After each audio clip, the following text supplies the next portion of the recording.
Aren't you just making it so much harder for everyone? I mean, you know, stories of parents up and down the country who'll be knee-deep in wrapping paper at the moment, trying to get everything done, and now they've got something extra to think about with Christmas Eve boxes. Well, actually, with my kids, what I actually do is we make this together. So for me, it's not really about presents. It's more about having quality time before Christmas, getting them excited, but also in a nice way, making family memories. So my 3-year-old and I made this together. So we painted it in there. So what I put in is everything for Christmas Eve, basically. So hot chocolate, a little blanket, pyjamas, DVD, really simple, not... So you do this not today, but in you know, a couple of weeks ago and say, this is something that we'll have on Christmas Eve and make it part of the fun. Exactly. So we spend, like, a couple of afternoons together. Because you might buy them some new pyjamas anyway, possibly. Well, exactly. And what's wrong with that, I just think it's an extra pressure, like you say, for parents. I think Christmas has become far too commercialised anyway, and I like Christmas, but I do feel, you know, I've already had 2 hours sleep the Christmas Eve, worrying about things, and I think that many parents are. And also, we've got to think about the pressures on social media. It's become Elf on the Shelf.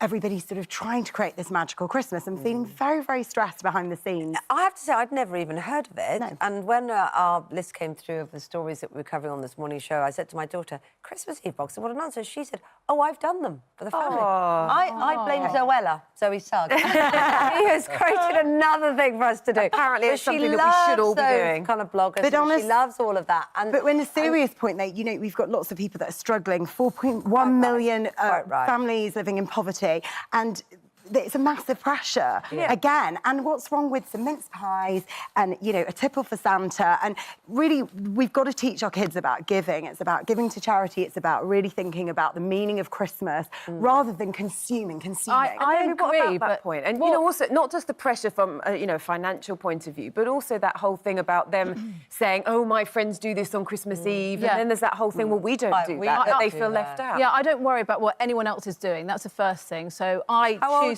My kids are 3 and 9. But I personally feel when I look at all the Christmas days out, they can be really, really expensive. So for me, this is the opposite. This is staying at home, a really cost-effective way of actually making memories, having time with my children and getting in the festive mood. There's so many Christmas events for children, days out, that are so expensive for parents, and that puts parents under a lot of pressure if they're not doing things like that. So I feel this is a really nice way that as a family, I even got my husband involved this year, and he's not into arts and crafts at all. Why does it have to be a Christmas though, Eve bread? Well, how is it different from... Well, stockings are from Santa, so that is different. But if you are preparing presents for the family, then why is it different? Why wouldn't you just do that for Christmas Day and get your little 3-year-old and 9-year-old to think of something lovely for their dad and their grandma? Because these are actually things for Christmas Eve. So what we'll do is, because I'm away quite a lot with work, it's really nice. For me, my favourite thing is PJs, movies. So we literally have the rest of Christmas Eve is going to be today, this afternoon. We will get our PJs on, we'll watch movies and we'll stay in and we'll have just nice quality time at home, chilling out. It's kind of celebrating that family time. It is, together. it's celebrating that family time together. On that point as well, what about the fact that, you know, children get so many presents on Christmas Day, and there's nothing worse, is there, when you watch them opening them and it's like, oh, that one, move on to the next one. Yeah. Is this, you know, some sort of way of, even if you took some of the gifts from there and then said, right, OK, let's do a little celebration where you get to open something on Christmas Eve, so it's exciting. To kind of make sure that actually, you know, that's a bit more managed. Like you said, you know, my children, a lot of little children as well, are more bothered about sort of the, you know, being with the family, the experience. I don't think it has to be rooted in presents or giving something necessarily. I really don't like seeing all these pictures on social media of like hundreds of presents under a tree. It feels really not really right to me.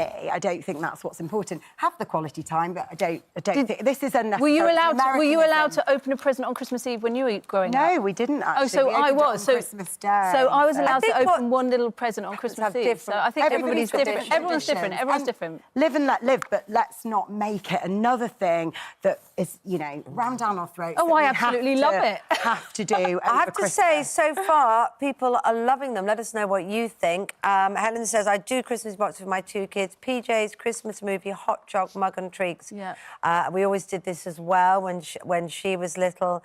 We've been doing Christmas boxes for our grandkids since they were babies. It's the start of Christmas fun, which is sweet.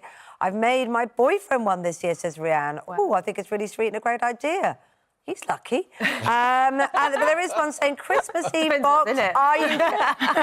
Yeah, exactly. Christmas Eve box. Here's a toolkit for you to do some last-minute fixing. Yeah, exactly. Pair of marigolds.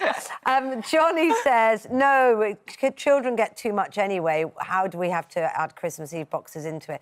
Maybe it depends on the way you do it. And what you put in it. And what you put in it along the way. So I think that's fascinating. I mean, do you think that there might be a shelf life, as in, you know, that gets to an age where they're sort of saying, actually, I'm not sure I want to sit and eat popcorn and have hot chocolate with you, Mum? I'd say probably by their teenage years. So at the moment, I want to sit, enjoy every moment while they're little, while they just want to be around the family, and we can do that. Movie nights together, I don't think they're going to do that when they're 16.